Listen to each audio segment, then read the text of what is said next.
BBC Manila, BBC Rizal, 703, Bongkada, Tarlac, 1, 2, 3, release! Release! Ayan po mga ibon po natin, maraming salamat po sa napakatinding suporta nyo mga idol. Ayan po sila, napakaraming ibon, napakakapal po yan. Ayan po mga ibon nyo, sana umuwi po lahat na ligtas. Good morning po mga idol. Pagkikabog,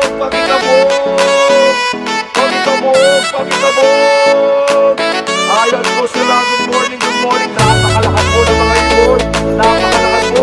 Ayan po sila, good morning mga idol. Maraming salamat po sa suporta nyo po sa BBC. Ayan po, pagkikabog. Good morning sa inyo mga kalapatids. Araw ng linggo, abangan na naman tayo.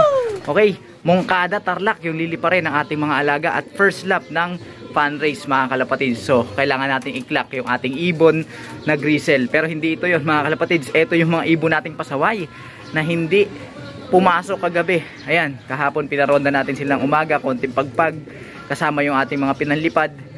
Ito yung mga to hindi nagsipasok mga kalapatids kasi medyo malakas ang politika dito sa ating flyer slope dahil tagparis yung ating mga alagang yon.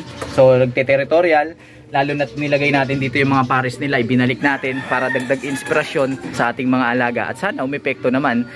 At dahil doon, ayan yung isang inakay natin hindi pumasok.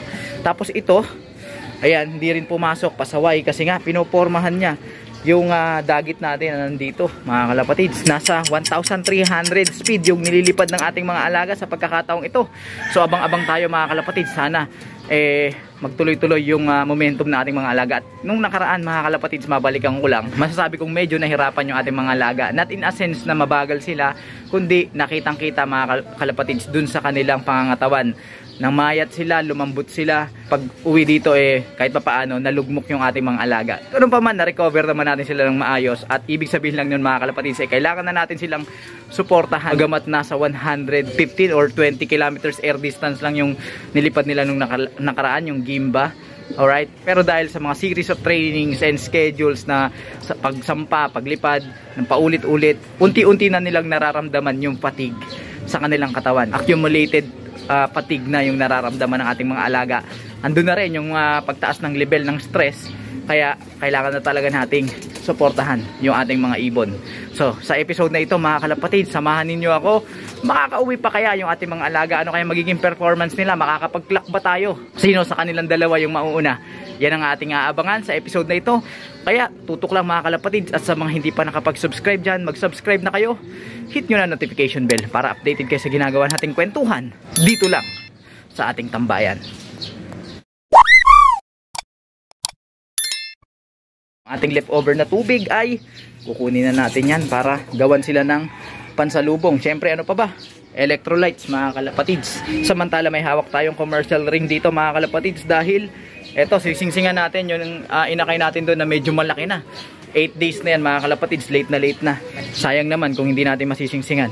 So ayan ang ating gagawin habang hinintay natin yung ating mga alaga. Eto mga kalapatids, nasingsingan ko na, naihabol pa, buti na lang kahit commercial ring lang siya, at least kahit papaano may singsing siya mga kalapatids. Wala tayong available na club ring ngayon. Meron tayo dalawa SDR, dito natin yun ikakabit, so nakareserba na yun. Eto okay na siguro yung commercial ring, so ibabalik ko na to doon mga kalapatids. Samantala dito naman sa ating mga alagang naririto sa breederan na to, napisa na yung pangalawang inakay nila mga kalapatid. So kumpleto tayo, dalawang inakay. Yan ang sisingsingan natin para sa susunod na SDR. Balik tayo dito sa ating flyer slope. Ito yung isang inakay na pasaway na hindi pumasok at kasama nitong ibon na ito. Naalala ko tuloy yung katanungan ng ating kalapatid na si Clarence Dale Manalo. Yung ibon niya daw kasi hindi pumapasok pag gabi, tumatambay lang, ayaw pumasok sa loob. Ano daw pwede niyang gawin? Ang masasuggest ko sa'yo ay hintayin mong pumasok sa loob ng flyer slope.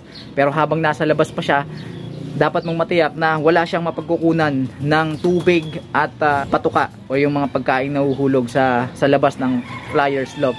Kasi hanggat may nakakain yan, may natutukayan at may naiinuman sa labas, hindi talaga yan papasok. So hayaan mo lang siya kasi hindi mo naman pwedeng dakmain yan, baka umilap pa sa'yo, magugutom yan eventually. Then kapag ka magpapatuka ka na sa iyong mga alaga, pakita mo sa kanya magpapatuka ka na, papasok na yan dun sa iyong flyer slope. Pag nandun na siya sa flyer slope, huwag mong pakawalan yung ibon mo ng 1 linggo. Talagang matigas ang ulo. Mga 3 araw gutumin mo. Painumin mo lang ng tubig pero wag mong papatukain. Then doon mo na gawin yung disiplina, bipitilin mo sila sa patuka. At bago mo sila patukain, pipito tayo para ma-orient sila na eto, kakain na tayo, chichibog na tayo. Paulit-ulit mo lang yung gawin, yung ganong sistema hanggang sa masanay sila. Okay? So panoorin mo na lang, balikan mo yung episode na yan, intindihin mong mabuti. Mula dyan makakakuha ka ng idea kung paano mo i-adapt yung ganyang klaseng sistema dyan sa loft mo. Okay? Good luck sa'yo, kalapatids. 8:30 pasado na. Nasa 1,300 or siguro nasa 1,200 plus yung bilis ng ating mga alaga. Antay-antay pa tayo. Exciting to ha. Maalala ko mga kalapatids, yung katanungan ni Sir Jasmire Lop ba yun? Or Kan Caranza Lop? Shoutout sa inyong dalawa, by the way. Ano daw pagkakaiba ng Bitmin Pro, electrolytes at saka ng probiotics? At paano daw gamitin? Yung electrolytes mga kalapatids ay basically, ang pinaka-highlight ng electrolytes ay yung ions. Magapang replenish sa nawalang ions sa katawan. Electrolytes ay nagre-replenish ng ions sa katawan. Ano ba yung ions na yan? Pwede yung binubuo yan ng sugar and salts at mga minerals na humahalo sa ating bloodstream, sa ating dugo. Halimbawa tayo nag-workout, nag-exercise, then siyempre papawisan tayo. Yung mga ions na nasa ating katawan, sugar, salts, and other minerals, kasama yung mapa-flush out mga kalapatids. Then eventually manghihina tayo. Kapag uminom tayo ng tubig, yes, mawawala yung uhaw natin, pero yung lakas natin hindi maibabalik nung pag inom lang ng simple ng tubig. Kasi mga kalapatids, yung mga minerals, mga ions sa ating katawan ay hindi naman matatagpuan sa tubig na ating ininom. So ang ginagawa ng electrolytes, kapag hinalo natin sa tubig yon, may mga sangkap na salt, sugars, and other minerals yung electrolytes na magre-replenish para bumalik yung lakas. Readily available para humalo uli at mag-replenish dun sa ating bloodstreams na magbibigay sa atin ng lakas. Ay, nakikita nyo yung mga nagbabasketball umiinom ng energy drink. Yung energy drink na yon ay may electrolytes. So yun ang pinaka ng electrolytes mga kalapatids. Ay, ito na yata ibon natin. Wala pa. Ito, marami nang paparating mga kalapatids. Antay-antay na tayo.